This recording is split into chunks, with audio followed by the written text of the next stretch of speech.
Shalom Bapak Ibu sekalian yang kekasih di dalam nama Tuhan Yesus Kristus. Kembali saya akan bawakan satu pastor message buat kita semua. Hari ini saya akan beri judul Hati yang Keras. Hati yang keras adalah seri kedua dari Benih itu adalah firman, di mana bagian pertama sudah saya bawakan di bulan Februari yang lalu yang judulnya adalah Pencuri Firman. Dan hari ini bagian kedua adalah hati yang keras. Bapak Ibu sekalian, hati yang keras adalah hati yang tidak bisa menerima pendapat orang lain, hanya ingin membenarkan diri sendiri. Dan walaupun apa yang dikatakan orang itu benar, tetapi orang tersebut tidak merasa benar dan hanya merasa dirinya benar sendiri. Demikian juga pada bangsa Israel yang baru keluar dari Mesir menuju tanah Kanaan. Di dalam perjalanan mereka melihat banyak sekali mujizat yang terjadi di dalam hidup mereka. Ada tiang awan, ada tiang api, ada mana setiap hari muncul, tetapi hati mereka keras. Mereka tidak mau diajar oleh nabi-nabi yang ada pada waktu itu. Mereka mau terus menyembah berhala, bahkan mereka mau kembali kepada Mesir, di mana di Mesir itu ada kegelapan. Nah, mereka mengeraskan hatinya untuk menerima firman, bahkan Roh Tuhan yang sudah berbicara pada mereka, mereka tidak mau menerimanya. Nah, Bapak Ibu sekalian yang kekasih di dalam Yesus Kristus, apa kata firman Tuhan tentang hati yang keras ini? Di dalam Lukas yang ke-8 ayat ke-13 berkata demikian, yang jatuh di tanah yang berbatu-batu itu ialah orang yang telah mendengar firman itu, menerimanya dengan gembira, tetapi mereka itu tidak berakar. Mereka percaya sebentar saja, dan dalam masa pencobaan mereka murtad. Nah, Bapak Ibu sekalian, benih firman yang kita terima itu jatuh ke dalam batu-batuan.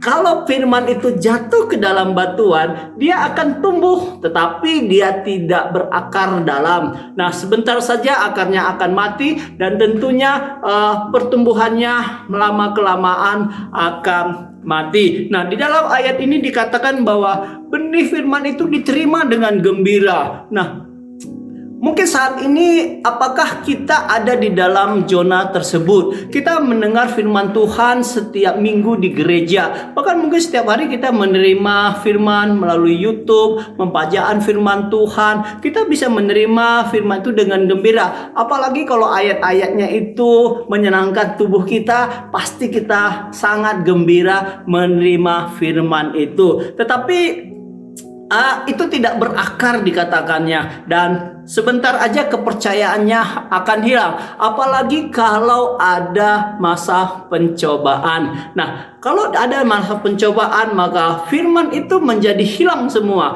Demikian juga dalam hidup kita. Berapa banyak Bapak Ibu sekalian yang kita mungkin saat ini dalam pencobaan, mungkin kita tidak bisa menerima firman itu. Nah, hari ini kita diingatkan supaya waktu pencobaan datang, kita tetap bisa menerima firman itu. Jangan mengeraskan hati kita. Kalau hati kita keras, maka benih firman itu tidak akan bisa masuk ke dalam hati kita. Nah, bagaimana supaya hati yang keras ini bisa hancur, ya, sehingga waktu firman itu masuk, benih firman itu masuk ke dalam roh jiwa kita, maka dia akan bisa bertumbuh. Nah, yang pertama dikatakan bahwa isilah hatimu dengan pujian dan doa. Nah, ternyata Bapak Ibu sekalian, untuk menghancurkan hati kita yang keras ini, kita harus sering memuji Tuhan dan berdoa. Dan memuji Tuhan tidak hanya dilakukan hanya sesaat aja, hanya sekali seminggu saja, tetapi harus continue, harus setiap hari kita harus memuji, berdoa bersama-sama dengan teman seiman kita, atau mungkin secara pribadi kita terus melakukan pujian penyembahan, mungkin di dalam kendaraan kita, mungkin ada saat teduh yang kita lakukan setiap hari bersama keluarga kita. Nah, itu akan membuat hati kita yang keras itu menjadi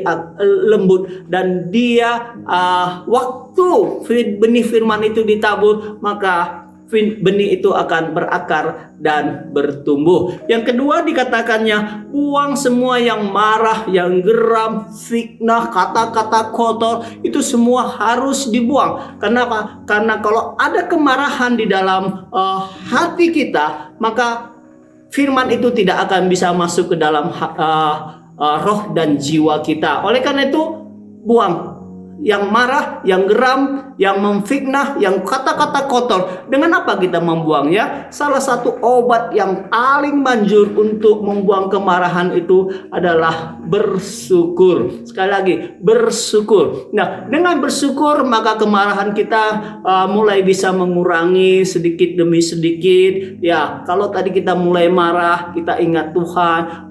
Ini mungkin rencana Tuhan, sehingga lama-kelamaan kemarahan itu akan semakin lama semakin terkikis.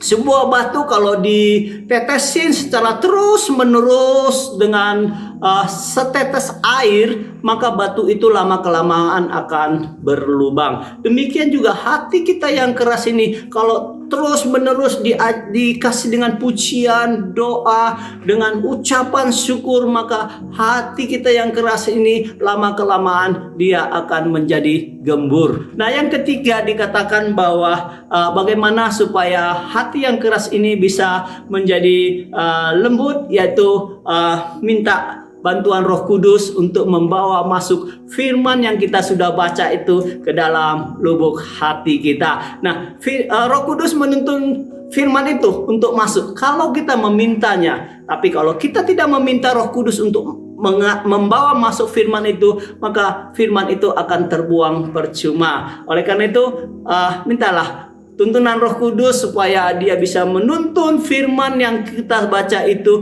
untuk masuk ke dalam roh dan jiwa kita. Nah, Bapak Ibu sekalian, mari kalau saat ini Bapak Ibu punya hati yang keras, mari lembutkan hati kita dengan banyak memuji Tuhan, berdoa, bersyukur, dan minta tuntunan Roh Kudus supaya membawa masuk benih firman itu ke dalam roh jiwa kita. Nah, Bapak Ibu sekalian, mari jangan keraskan hati kita dan miliki hati yang lemah lembut dan rendah hati, sehingga kita bisa mendengar suara Tuhan dan kita ada tetap di dalam rencananya Tuhan. Terima kasih, Tuhan Yesus memberkati kita semua. Amin.